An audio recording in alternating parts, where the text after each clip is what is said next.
Welcome back to the Reality Guys. I'm your host, Billy Blanks, joined as always by my co-host, Brian. Go on, everybody. We are back to talk the Golden Bachelorette. This is episode 4 of the inaugural season. Make sure you like, subscribe here, TikTok, Instagram, Twitter, all at the Reality Guys, all your Bachelor Nation coverage, all your reality TV coverage. Brian, we are now down to the final 6 suitors after losing 4 in the rose ceremony and a 5th for a more unfortunate self-elimination that we will get to here in a second. But we literally lost half the men tonight, Brian. While I have been calling for the fact that I want to get down to lesser guys just so we can start to really compare the relationships, we lost a lot of good dudes tonight. So before we even get into the specifics, I wanted to kind of get your reaction to tonight's episode. Just want to say thank God that Abbott Elementary is back to shave this down to an hour 30. So thank you very much. Love that show too. So Yeah, it's a good show. That's my take. I mean, yeah, you're like, I'm just glad it was 90 minutes. I mean, it's just look. I don't know what to me. If honestly, if Chalk didn't go home, this would be a very skippable episode. Like it to me, just like there's. I know people are sad, but like 90% of this episode was really just nothing to me. Yeah, Chalk had to have was a self-elimination, much like Joan was in her season. Now, not for the same circumstances. Unfortunately, Chalk's mom passed away. Again, this is something that you can't foresee happening, and so he understandably self-eliminated.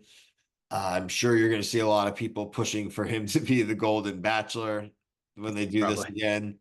I wouldn't be opposed to that. Seemed like a really nice guy, right? Who she had Mhm. name dropped earlier in the episode as being someone she really felt like an actual connection with. So, condolences to Chalk. I do hope in some form and fashion. I'm hoping we'll probably see him at the reunion, like the men's tell all. I would think.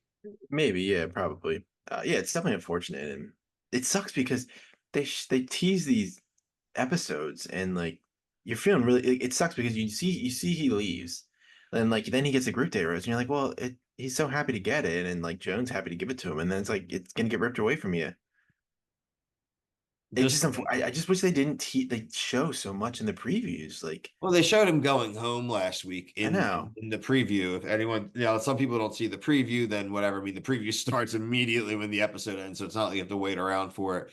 right? But yeah, and it's a curious decision. I like I said, they've teased things plenty of times in trailers and shown things, but they've never outright shown you like what's going to happen the next episode full if someone's going to leave like that. Oh, bye. Yeah. He got in a truck when they hugged and left, right? So that Mhm. stunk. The other 4 guys we lost tonight, I think I would say would be highlighted by a few guys. Charles, Charles probably got like the most screen time as Mhm. far as the guys in the first 3 episodes at least. Not as meant much this episode, and I kind of think the writing was on the wall Yeah. there. There wasn't a romantic connection, but they really formed a really cool friendship. And a lot of this, there was a big focus on him and him kind of letting go a little bit and not living in his grief and letting himself basically live a life again. So I will miss Charles. I do think though his storyline, I think was like the perfect length. I don't think it would have been fair for him to be, say, in the final 6 when all those other guys have Right. romantic connections. Yeah, I agree. Yeah, I don't think he would have stayed. I think Gary was a big loss because they've been focused on him a lot the last couple of days. Yeah. And man, I thought Danny's confession on the way out was pretty sad. Oh man, I'm so glad you said that, Brian. I have that literally written down here. That's where this show, and I was saying to you last week, this is where this show gets me because again, like you said, Brian, objectively, not like a lot of earth-shattering things outside of Chalk leaving. The dates were kind of a rinse repeat type thing. But this is where this show means so much to these guys, right? Because a lot of them are widows, divorced, their kids are grown and out of the house, right? They may not live near their kids or grandkids. And but he said, I live alone, and this was Yeah. pretty cool to live with my brothers. Like that hit me. Like any Yeah. guy that's ever lived with buddies, like, any it's that was a I felt it, and that's why I'm saying I want them to have like a summer camp. I need them all to have a cabin, and ABC needs to record it, and they can do little fun outdoor challenges. Yeah. I mean, even if it wasn't filmed just for like the sake of the dudes. Yeah, but like that, I think that to me was probably one of the more like personable moments that Yeah. like anybody can relate to, especially somebody who's on the older side, has lost somebody, and you live alone, and like you said, your kids are moved away. Like loneliness, I think loneliness is it's hard, and that just to me, even just the way he was saying it, like I know like a lot of this show is like they're fabricate, like they're trying to build up, but like I don't think they were expecting that in that interview. So I was like, that was very real to me. No, I think I have not sensed any fakeness from these guys. I do believe that they will all stay in touch as much as they can, the ones that are Yeah. decent at texting, and they'll probably try to help the guys that aren't, right? And Mhm. it's a cool experience. It's a very different than what, again, the main franchise has become. And now, if you go back, an early Bachelor, I mean, it's not that like there was never conflict, but for the most part, the dudes all got along. They were all just kind of there for the same reason, going through this goofy experience, right? And that's where I think the main franchise misses the mark a lot, right? Yeah. It's all about self-promotion, fabricated fights, making sure they get a storyline so they can maybe get on Paradise or at least just hit the podcast circuit, right? And Yeah. these guys have no interest in that at all. Right. Yeah. Yeah. It's such a good thing, man. It really Hmm. is. So Hmm. I think overall, besides that, like I said, we're down to 6 remaining men. The trailer showing them they're still going to continue their travels.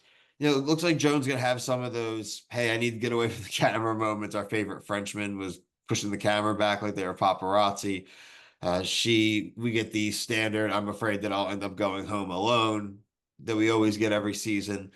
I don't think she's gonna go home alone. She has like quality dudes there. I still though, I mean, I don't know if you do, but I still don't have a real prediction, even out of the final 6, who the hell she's going home with. I mean, again, me like bashing the editing here. It's like in the preview, they're like it shows her saying, "I love you, Mark." Why are we showing that? I Why do don't, we show that? That's just like that to me is like he's automatically moving. Like he's making it through the next episode. No questions. yeah, it's crazy. I just don't I don't love it. Like I want to be surprised when I watch this show. And it just I just do something like you don't need to give away as much as they're giving away. They just literally could have showed the door closing last week. Yeah, just no audio. We don't need to hear these. Like, just show them in the moment. We don't like because then we don't know what it is. But if she's saying "I love you" in this episode, she's not saying that in episode 5. Like, she's gonna be saying that in episode 6 or 7. Like, you know that's this isn't the young people where they just say it whenever they want. I would be shocked if next week she's saying "I love you, Mark." Yeah, I don't think so either. I think that's gonna be when we get to like a final 4 Yeah, type I don't situation. like So it. I don't we like still it. have 2 more guys getting trimmed down before I think we get to the I love yous. And it looks like they go to somewhere like island vacations and stuff. The hometowns will be interesting. They always are. But yeah, Mhm. like I said, I thought overall, it was a eventful episode. We lost some fan favorites. We had an unfortunate, Chalk leaving. Maybe we Yep. see him again. And also, like you said, Brian, I don't want to harp too much on it, but a 90-minute format for this show is even discernibly better than 2 hours. Please So keep it. Yeah. well, it will, because I don't think Abbott's going to go No, anywhere. I mean we might need to send like Abbott Elementary like a fruit basket or something Oh for coming God, back. Like that. I have been catching up. I'm almost still on like I think it last season. Is this season 4? I don't know. I'm like a This is season season 4. Yeah, I'm I'm on caught up. season 3. Yeah, I still You gotta can catch catch up. It's 30. up. They're like 20-minute episodes. Yeah, You'll that's get why through them. I've watched. I said I watched half a season like a week ago. So overall, like I said, I thought a good episode. We will be back next week. If you're into other reality shows, we will have a review of Survivor 47. We have Love is Blind season 7. If you're a Netflix fan, we dropped the week 2 review before this review, and plenty of other shows. Just check out our playlist, TikTok, Instagram, Twitter, all at the reality guys. But until next time, thank you so much for watching. Peace.